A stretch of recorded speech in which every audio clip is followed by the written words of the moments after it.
Kita akan juga membahasnya bersama dengan anggota Komisi 2 DPR dari fraksi Golkar Ahmad Doli Kurnia serta ada pakar hukum tata negara Prof. Juanda. Selamat malam Bapak-Bapak.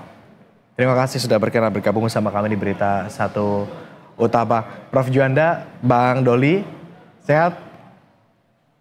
Malam, alhamdulillah. Oke, Agung di sini. Prof. Juanda, Bang Doli. Sebelum kita bahas mengenai usulan KPK ini, saya coba ke Bang Doli dulu. Bang Doli, saya coba konfirmasi. Keterangan kemarin begitu soal DPP Golkar juga kan menggelar kajian bersama KPK mengenai pendanaan partai politik ini. Mungkin bisa diceritakan apa saja yang jadi pembahasan kemarin, Bang Doli? Iya, sebenarnya ini langkah yang lebih maju ya.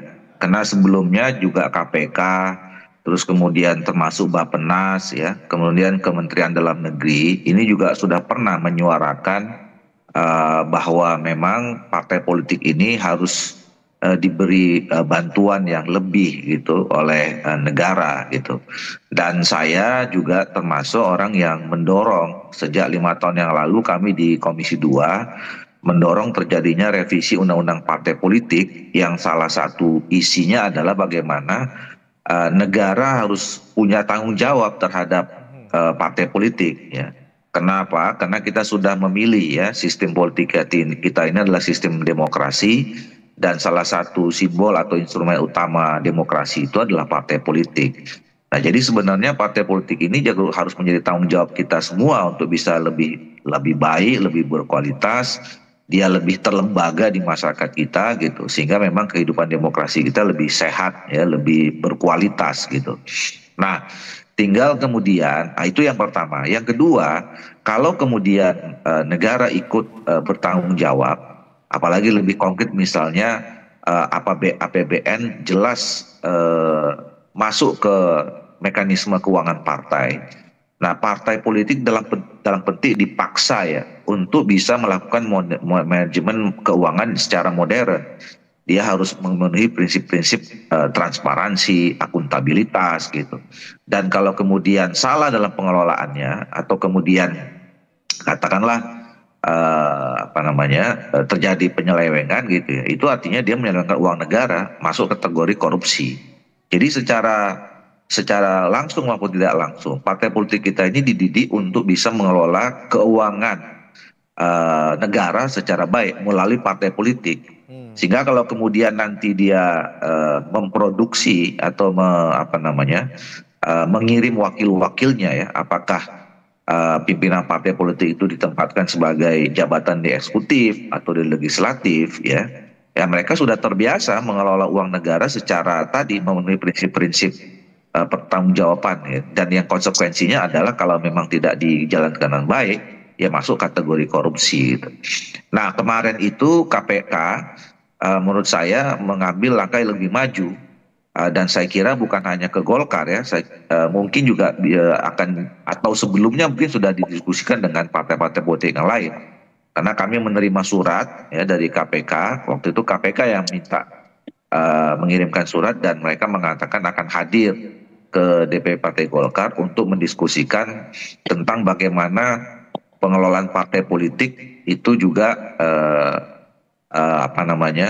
bisa dilakukan secara baik, manajemen keuangannya, yang kemudian juga akan mendorong sistem pemilu. Jadi salah satu diskusi kemarin itu adalah bagaimana kita mendiskusikan mencari formulasi yang terbaik tentang sistem pemilu yang memang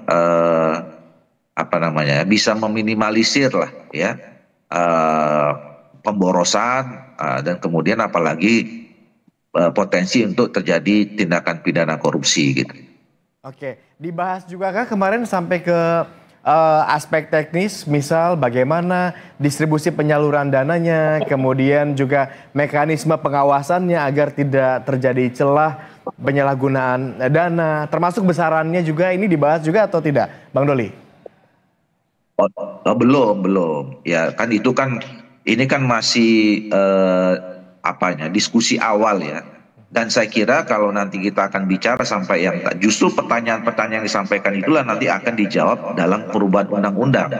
ya perubahan undang-undang partai politik menurut saya, termasuk nanti tadi kalau dijelaskan ada undang-undang tentang APBN ya, nanti akan sampai ke sana. Jadi di dalam undang-undang partai politik itu juga nanti perubahannya harus dijelaskan secara detail. Apalagi nanti tadi ya, itu akan sangat teknis pembicaraannya tentang berapa besarannya, ya, terus kemudian bagaimana mekanismenya, siapa saja yang berhak menerima atau partai politik mana saja, dan setiap partai politik apakah sama atau tidak. Terus kalau tidak sama, indeksnya bagaimana. Nah itu nanti akan bicara lagi pada hal yang lebih teknis lagi. Tapi prinsipnya adalah menurut saya sekarang ini kita harus sepakat dulu bahwa partai politik ini adalah tanggung jawab kita semua, termasuk dalam tanggung jawab negara, sehingga negara harus juga punya perhatian ya terhadap partai politik itu dulu. Baru nanti kemudian kita cari mekanisme dan teknisnya seperti apa gitu. Dan itu akan bisa terjadi kalau dalam ya kita buka revisi undang-undang partai politik gitu. Oke, saya beralih ke Prof. Juanda. Prof. Juanda, dari kacamata... Ini saya agak... Halo? Iya, Prof. Juanda, kami bisa mendengar audio Anda. Dari kacamata pakar hukum tata negara, bagaimana Anda melihat usulan ini? Ya, mohon maaf ya, saya agak trouble ini. Oke, tapi bisa dengar ya? Bisa dengar Prof. Silakan Prof. Gimana tanggapan Anda soal partai politik dananya bisa digunakan melalui APBN begitu? Iya, saya kira itu kan memang kalau kita bicara soal manajemen tata pemerintahan dalam pengelolaan keuangan negara, itu sepanjang uang kita ada, saya kira itu bisa diterima dan dimungkinkan secara hukum. Namun demikian menurut saya ya tidak hanya sampai di situ saja, tetapi dalam hal ini kita mau memberantas korupsi, kalau tidak salah judulnya.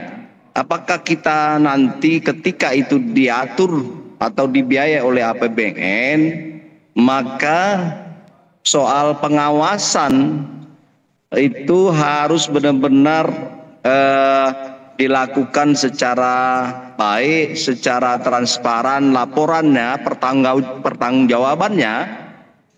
Sebab kalau tidak, ya rentan dengan tindakan-tindakan yang korup misalnya, dan ini saya kira ini yang kita harus hati-hati, harus kita hindari, sebab korupsi di Indonesia ini sudah sangat pandemi dan sangat menjadi sebuah penyakit kronis yang membahayakan republik ini. Ya, nah oleh karena itu saya kira kalaupun memang ada uangnya, ya maka harus benar-benar dikelola dengan manajemen yang transparan dan akuntabilitasnya harus dapat dipertanggungjawabkan. Kalau tidak itu, saya kira ya kita harus menghitung kembali.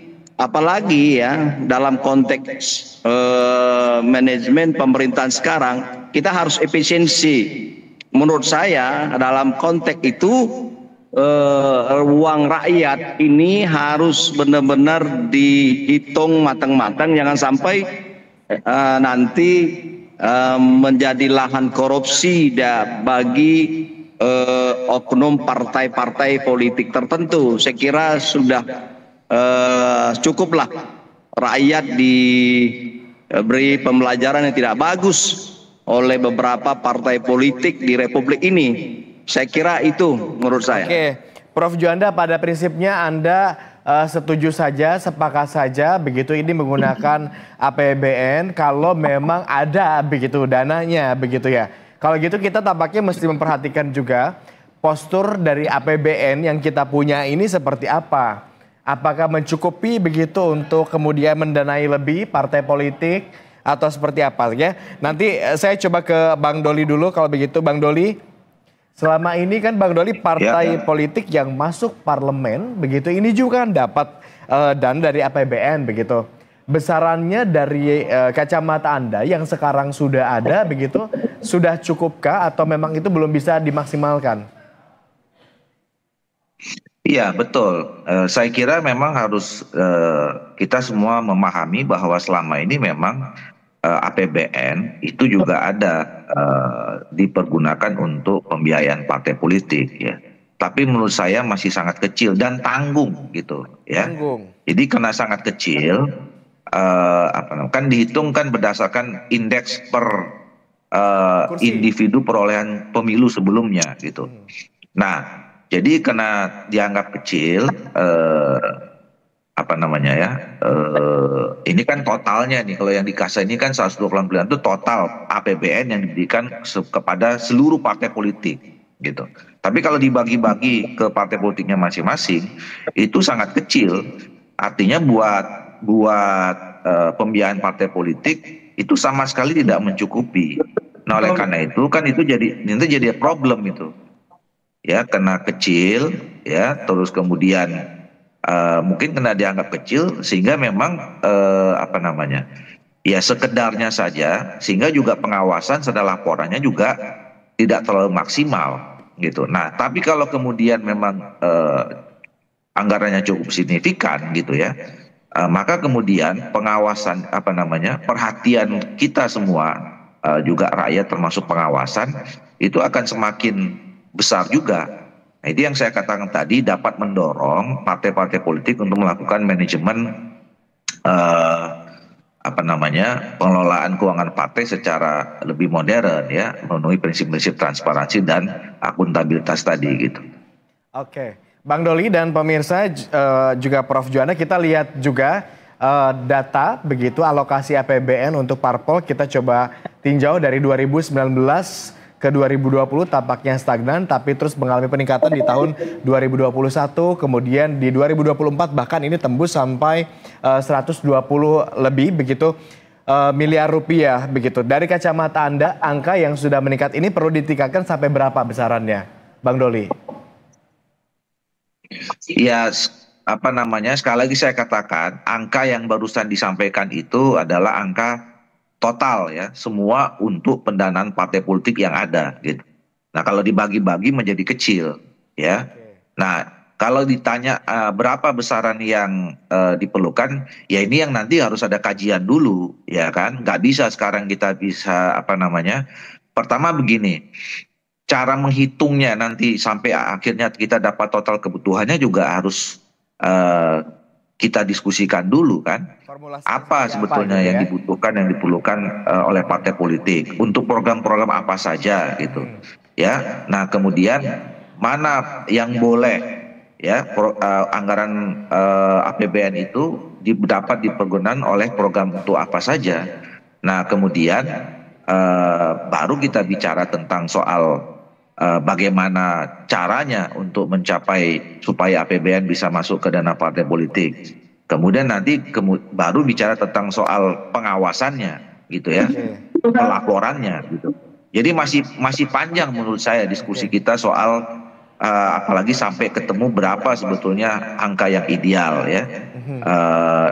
Misalnya begini, kalau sekarang dihitung bantuan APBN ke partai itu berdasarkan indeks per orang hasil pemilu sebelumnya, apakah memang cara menghitungnya masih tetap sama dengan pola yang seperti itu? Ya, artinya kan kalau misalnya hanya pakai hasil pemilu sebelumnya, jadi partai-partai politik yang tidak punya kursi di DPR, berarti kan tidak dapat bantuan dari negara gitu. Nah, apakah itu kemudian tidak jadi soal? Nah, jadi menurut saya kalau sampai pada kita akan menentukan berapa angka yang pantas, ya. Diskusinya masih panjang dan harus dalam gitu. Termasuk soal formulanya juga ya. Mau dikoreksi kalau kami keliru. Kalau yang sekarang itu kan misalkan terpilih satu suara 1.000 begitu. Jadi kalau misalnya satu orang terpilih dapat 1 juta suara maka 1.000 dikali 1 juta begitu kan ya, Bang Doli ya? Betul. Kalau yang sekarang itu begitu. Kalau indeksnya 1.000 berarti berapa yang hasil perolehan pemilu sebelumnya itu yang dikali sekian gitu. Nah, jadi kalau tadi kita lihat ada peningkatan ya dari 121 terus kemudian 124 miliar 108 itu berarti indeksnya nambah. Oke. Indeksnya nambah dan kemudian pemilihnya juga nambah berarti gitu ya. Pemilihnya juga nambah gitu. Oke, nah nanti yang diusulkan masih belum ketahuan seperti apa formulasinya. Atau jangan-jangan nanti yang diharapkan justru partai-partai yang tidak terpilih pun, tidak mendapat suara sah pun bisa dapat begitu bagian dari bantuan APBN ini begitu agar menerapkan prinsip keadilan tanpa melihat jumlah perolehan suara begitu. Atau seperti apa Bang Doli? Nah itu yang saya katakan tadi. Ya kan, bentuk bantuan negara terhadap partai politik ini kan harus kita rumuskan ya.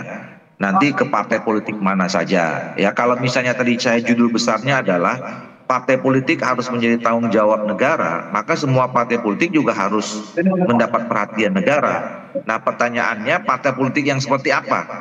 Ya kan, kalau sekarang kan yang mendapat bantuan hanya yang lolos parlemen. Nah kalau tidak nanti gimana? Menurut saya kalau tadi judul besarnya adalah negara harus punya partai-partai politik, maka semua partai politik harus jadi perhatian negara. Tinggal nanti dibagi klasifikasinya. Nah bagaimana klasifikasinya? Dia juga nanti harus diskusikan.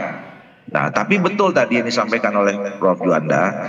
Jadi artinya itu pun nanti setelah kita rumuskan, pertanyaannya kita punya anggaran atau tidak? Ya kan? Negara kondisi keuangannya gimana, kondisi fiskalnya gimana. Nah tapi menurut saya ini diskusi harus dimulai ya, pembahasan atau perumusan konsepnya harus dimulai. Makanya saya mendorong terjadi atau dimulainya revisi undang-undang partai politik, karena nanti diskusinya pasti di situ. Ya, ketika kita membuka revisi undang-undang partai politik, kita masukkan di situ ada peran negara terhadap tanggung jawab terhadap partai politik, maka kemudian rumuskan nanti tanggung jawabnya seperti apa. Apakah cuma anggaran saja? Nah kalau anggaran bagaimana nanti merumuskannya? Kira-kira begitu. Oke, agar ruang geraknya betul-betul di bawah payung hukumnya begitu ya. Ketika dibahas soal RUU partai politik. Saya coba ke Prof. Juanda. Prof. Juanda, kalau yang saat ini dihitung tadi Bang Doli juga menjelaskan mekanismenya itu Rp1.000 per suara, perolehan suara sah begitu ya. Nah untuk yang nanti ke depannya begitu, seperti apa yang sebaiknya diterapkan? Formula seperti apa yang mungkin sebaiknya diterapkan agar meninggikan asas keadilan bagi semua partai? Iya, saya kira begini ya. Apa yang saya sebutkan tadi, apa yang Bung Doli jelaskan tadi, saya kira dalam kerangka yang sama agar bagaimana partai politik ini bisa diperhatikan dari segi pembiayaannya oleh negara. Nah, tetapi menurut saya dalam persoalan partai politik ini kan kita harus mengklasifikasi, ada yang memang sudah stabil, ada yang baru belajar berpartai. Nah seperti Golkar saya kira sudah lama ya dan sudah mapan. Nah menurut saya apapun ya, saya ingin melihat dari kacamata proporsionalitas dan profesionalitas. Proporsionalitas artinya tidak semua partai politik itu bisa dibiayai oleh negara. Supaya kenapa? Ada challenge, kompetisi antar partai untuk supaya dia memberikan pelayanan sesuai dengan fungsi-fungsi partai kepada rakyat. Oleh karena itu misalnya kita berpatokan kepada seperti yang sebelum ini, sebenarnya memang ada anggaran dari negara untuk partai, tapi berpatokan pada suara yang sah dan kursi yang ada di parlemen misalnya. Nah, saya sangat setuju kalau proporsionalitas sesuai dengan kursi yang didapat di parlemen, sehingga kalau memang adalah satu kursi maka dihargai berapa misalnya. Ini bukan kita jual beli atau hitung-hitung kursi, tetapi dalam rangka untuk supaya partai ini berkompetisi yang sehat, ya, sehingga kalau dia partai-partai ini bisa dan mampu untuk mengambil hati rakyat, maka partai itulah yang didukung. Nah, ketika partai itu didukung, wajar uang rakyat ini diberikan kepada partai-partai yang memang banyak pendukungnya. Oleh karena itu saya kira tidak adil ketika seluruh partai ini didapat, dan saya kurang setuju kalau semuanya partai itu dapat. Karena apa? Karena ya di samping efisiensi, yang kedua memang kita harus membentuk partai yang mandiri, ya. Partai yang mandiri ini penting sekali. Jangan sampai nanti kesannya semua partai dapat, ya, yang penting berlomba-lomba membentuk partai. Sekarang aja tanpa dibiayai, pokoknya setiap 5 tahun sekali ada muncul partai. Ini tidak lain dalam kerangka apa? Memang niat mereka saya yakin bagus, ya, tetapi kalau itu distimulus dengan uang negara, saya khawatir ini nanti salah kaprah dan manajemennya sudah tidak lagi seperti yang kita harapkan supaya partai ini mandiri. Oleh karena itu saya kira tetap proporsionalitas berdasarkan kursi yang ada di parlemen. Saya kira demikian. Yang jadi concern KPK kan begini, biaya kampanye, kemudian biaya jelang pemilih itu kan tidak mudah begitu. Sehingga beberapa kali banyak temuan begitu mereka yang sudah keluar biaya besar begitu untuk kampanye kemudian terpilih berpotensi untuk melakukan korupsi. Inilah yang kemudian ingin coba ditekankan oleh KPK begitu agar tidak terjadi korupsi di masa mendatang, maka dikasihlah bantuan APBN begitu. Dari kacamata Anda, Prof. Juanda, linearkah begitu logika tersebut begitu supaya nggak korupsi ke depannya, makanya dikasih dana partainya begitu untuk biaya satu dan lain hal? Saya kira gini ya, harus kita lihat secara jernih dan komprehensif soal korupsi ini. Ya, korupsi ini ya, saya memang salah satu pemerhati bagaimana melakukan pemberantasan tindak pidana korupsi itu sejak tahun 50-an, 65 ada peraturan militer sampai ke Undang-Undang 3 tahun 71 dan seterusnya sampai sekarang. Itu korupsi itu bukannya semakin mengecil volumenya, ya, bahkan semakin marak hampir di seluruh lini dan bidang. Dulunya misalnya tidak hanya di pusat, sekarang dengan otonomi daerah masuk ke daerah, sekarang masuk ke dengan anggaran desa, ya, di seluruh Indonesia, ya, dana desa dikorupsi juga. Dan oleh karena itu saya kira kalau ini nanti adalah motivasinya untuk supaya katakanlah partai politik tidak korup, saya tidak jamin dengan berapapun dananya, ya, saya tidak jamin ini akan meminimalisasi atau meminimalisir tindak pidana korupsi yang dilakukan oleh oknum-oknum partai politik. Saya kira saya kurang sependapat kalau itu idenya KPK melihat pendekatan penambahan anggaran kepada partai politik sehingga nanti dengan partai politik dapat anggaran sehingga dia atau para petinggi partainya atau nanti ketika partainya itu memiliki anggota di DPR sehingga anggotanya itu sadar tentang ini adalah didanai oleh anggaran negara. Saya sampai detik ini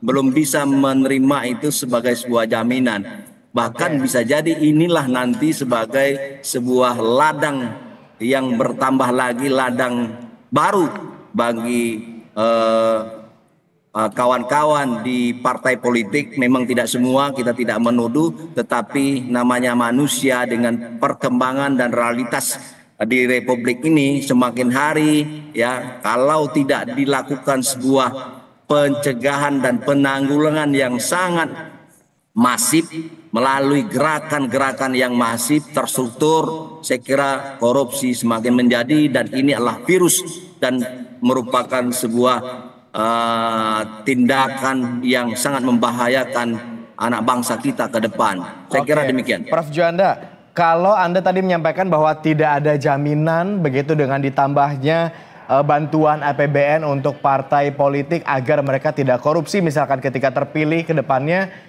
dengan kata lain berarti Anda tidak setuju begitu APBN-nya ditambahkan, begitu ya? Bagaimana? Tolong ulangi. Oke, kalau Anda tadi menyebutkan tidak ada jaminan kalau ditambahkan bantuan APBN maka partai politik ketika terpilih ke depannya nanti nggak korupsi, nggak ada jaminan itu. Berarti Anda nggak setuju dong kalau APBN ini ditambahkan lagi untuk partai politik? Ya, setuju, tapi argumentasinya bukan itu. Ya, setuju, tapi kalau dalam rangka supaya misalnya membantu, namanya membantu ya. Partai politik itu harusnya mandiri. Kalau mampu seperti di Amerika, di beberapa negara itu tidak ada ketergantungan partai politik pada anggaran negara. Namanya membantu boleh saja, kan saya ulang lagi, tetapi bukan berarti itu sebagai prioritas ya. Nah, salah membantu, saya katakan dari awal saya setuju sepanjang anggaran itu ada ya, sepanjang itu bisa dipertanggungjawabkan. Namun argumentasi kawan-kawan KPK mengatakan bahwa tambahan itu adalah dalam kerangka untuk supaya mengecilkan untuk tidak korupnya, saya kira itu yang saya tidak setuju. Argumentasi itu sangat sumir dan lemah ya, tidak bisa dipertanggungjawabkan. Terakhir kalau gitu ke Bang Doli, kalau dari DPR Komisi 2 sendiri, apakah Anda setuju dengan logika korupsi bisa dikurangi dengan menambah dana parpol, Bang Doli? Ya, belum tentu juga gitu ya. Nah, saya mau jelaskan itu dua hal yang berbeda ya. Jadi KPK itu kemarin mendiskusikan dua hal. Pertama adalah bagaimana sebuah partai politik itu bisa dikelola dengan baik ya, manajemen keuangannya dengan program-program yang selama ini bisa meningkatkan supaya partai politik itu menjadi lebih yang berkualitas gitu ya. Ya misalnya contoh ada program kaderisasi ya, soal program tentang bagaimana mereka meningkatkan komunikasi agregasi kepentingan masyarakat terhadap partai politik dan seterusnya gitu. Nah, yang itu satu hal ya. Inilah tadi kita diskusikan di awal soal bagaimana negara punya tanggung jawab untuk ikut membiayai atau memasukkan APBN dalam manajemen partai politik. Nah, hal yang kedua adalah bicara tentang bagaimana supaya sistem politik kita ini, termasuk pemilunya, itu tidak berpotensi orang untuk kemudian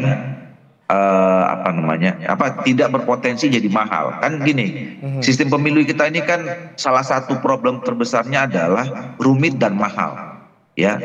Pembiayaan politiknya sangat mahal. Nah, selalu saya jelaskan pembiayaan politik pemilu itu, satu, biaya penyelenggaranya mahal ya menurut saya, tapi itu tidak no issue. Tapi di luar pembiayaan pelaksanaan atau penyelenggara pemilu jauh lebih mahal ya, misalnya praktek-praktek vote buying, money politics, politik transaksional, itu kan sudah hampir mewabah juga gitu dalam setiap pemilu kita gitu. Nah, itu yang menjadi concern KPK ya, bagaimana supaya partai politik ini juga ikut serta bertanggung jawab untuk meminimalisir itu. Makanya mereka masuk bagaimana supaya pembiayaan APBN itu bukan hanya sekedar kaderisasi, bukan hanya sebagai sosialisasi, tapi juga bicara tentang pembiayaan kampanye gitu loh. Nah, kalau biaya kampanye itu misalnya bisa diminimalisir ya, apalagi kemudian tadi ya dimasukkan pembiayaan negara itu masuk untuk biaya kampanye, mudah-mudahan biayanya bisa lebih lebih murah gitu. Nah, bahwa kemudian efeknya nanti apakah itu membuat masyarakat warga partai politik terbiasa untuk tidak korupsi, Mudah-mudahan begitu, walaupun tidak ada jaminan, ya. Orang kan yang namanya korupsi itu, yang namanya bohong, yang namanya manipulasi, gitu ya. Ya, itu terhadap setiap ada kesempatan bisa terjadi sana setiap orang saja. Baik itu pakai uang negara atau tidak uang negara, gitu loh. Ya, jadi itu dua hal yang menurut saya berbeda. Ya, jadi kalau pertanyaannya apakah kemudian ketika KPK merekomendasikan APBN masuk ke partai, apalagi untuk kemudian biaya kampanyenya yang supaya lebih murah gitu ya, akan kemudian menghasilkan orang-orang yang tidak korupsi, belum tentu juga gitu. Tapi bahwa itu bagian dari upaya untuk kita mengurangi potensi untuk korupsi, bisa juga jadi iya. Baik. Baik, ini juga toh masih sangat dini begitu dan masih akan didiskusikan lebih lanjut begitu ya wacananya. Apapun itu nanti kita lihat bersama-sama begitu, tentu harapannya adalah gol yang positifnya, gol yang baiknya yang kita harapkan ke depannya begitu ya. Terima kasih Prof. Juanda, terima kasih Bang Doli sudah berkenan bergabung sama kami di Berita Satu Utama berdiskusi pada malam hari ini. Selamat kembali beraktivitas.